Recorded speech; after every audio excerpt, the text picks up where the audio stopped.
How you doing, y'all? It's the J to the A to the SONZSON here. Finally got a chance to do a video review for horror, so naturally it's not a horror movie.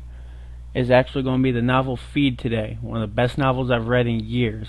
We came in this bitch tonight to murder things. We gon' leave this bitch tonight a murder scene. In black from head to toe, we murder clean.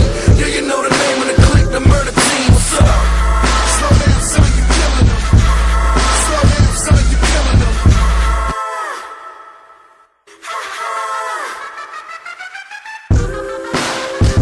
Normally for a review like this, I would aim for something either before release, directly after release. Feed's kind of a special case for a few reasons. I did not know about this novel before the first copy started coming out. I did not go out myself to get the novel. Somebody got it for me, which I'm eternally grateful. That would be Kerr Welder at NJOE. When I first read the novel, I wasn't 100% sure if I was going to review it.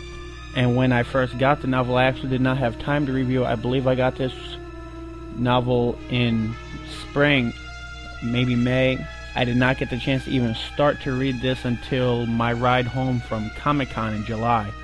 So it took a long time for me to read this, even longer for me to review it, thanks to the fact that I was moving at the time. And after I moved, my computer had some issues. I lost all of my notes for this review. Everything I had written down. It's been months since I read it. The only reason I'm going ahead with this, and the only reason I demanded that I do a video of this, is just because this book is phenomenal. It's outstanding. It's one of the best novels I've read in years. I read a lot of books, and I love reading Star Wars books. One of the downsides to reading things that have such a wide fan base is the novel length, the details. It's not very often I pick up a 600-page book. This is actually a 599-page book, and that alone is an awesome thing for me. So a lot of people don't like to read.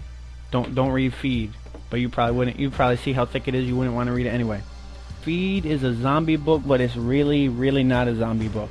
I've always said the best stories are the ones that would be a great story, completely irrelevant to the setting that it's in, and then the setting just brings it up that much. I've always been in favor of a serious Star Wars horror book.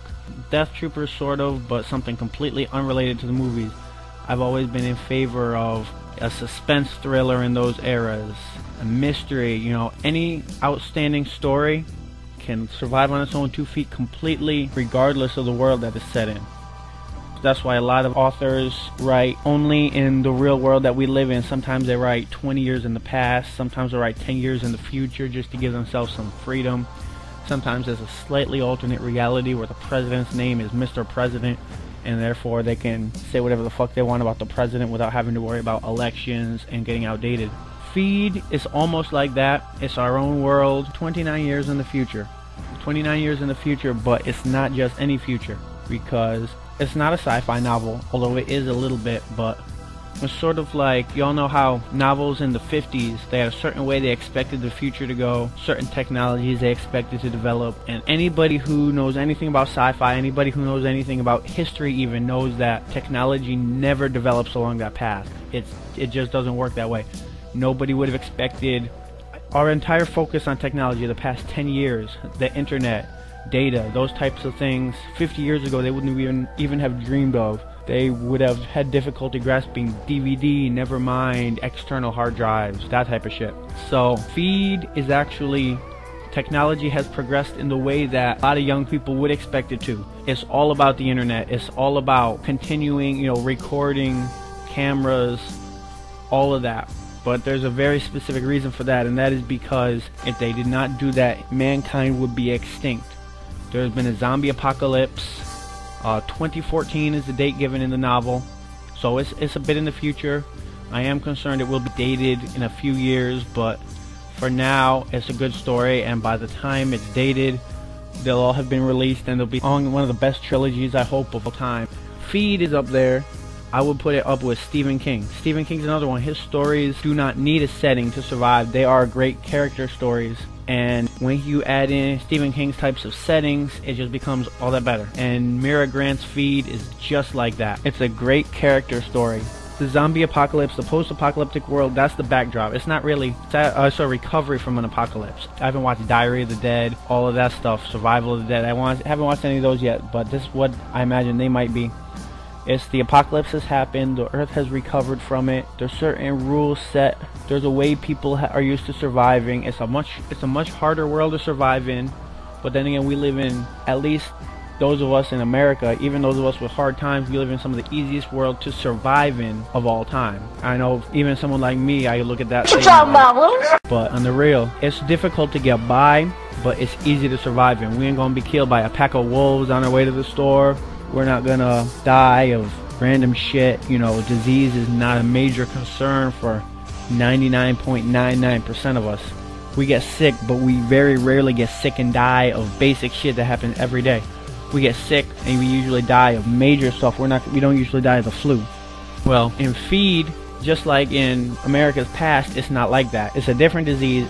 I guess this isn't really a spoiler. I don't want to give away everything, but this is the beginning of the novel. Mankind created this disease by accident. If someone tried to cure cancer, someone tried to cure the common cold, they both succeeded, but when you mix the two together, it's like putting some Mentos in your fucking Diet Pepsi, chugging that shit, and going to sleep. It blows the fuck up. Anyway, these two viruses designed to prevent shit, mainly cancer is the big one, but the common cold, people have always been trying to get rid of that, so they're all happy it works until it starts the fucking zombie apocalypse. Now, every single person has zombie genes in them. This isn't you gotta get bitten, this isn't a radiation thing, this is every single mammal alive is infected and could turn into a zombie at any minute. That's on top of being turned into a zombie by zombies, on top of being turned into a zombie by dying. So the whole world is paranoid, and with very good reason. Again, this is the backdrop. This has nothing to do with the story itself. Well, it has to do with the story itself, but the story could be edited. I can't describe it because if I describe the story, it sounds extremely boring, at least to a lot of people. Most people don't want to hear about a political thriller.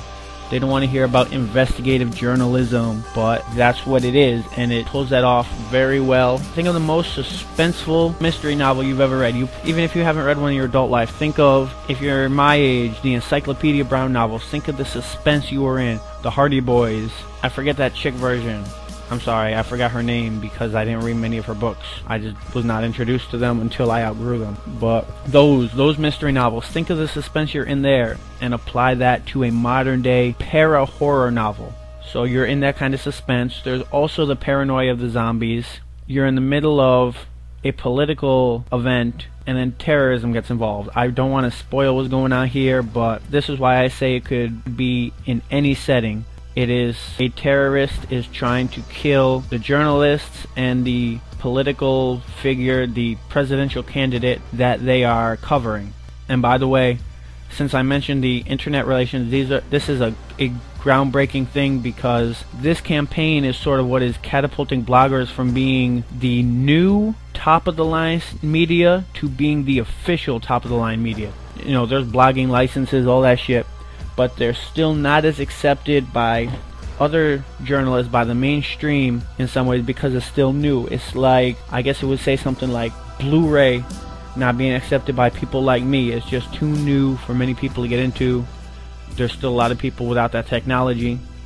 But these are the first bloggers that have been invited to come along with a presidential campaign in ever. So I honestly do not think in real life it would take that long, but you know, fuck it, that's fiction. That's fiction for you. So there's that. Therefore, their very presence there is questioned. Shit starts going wrong around them.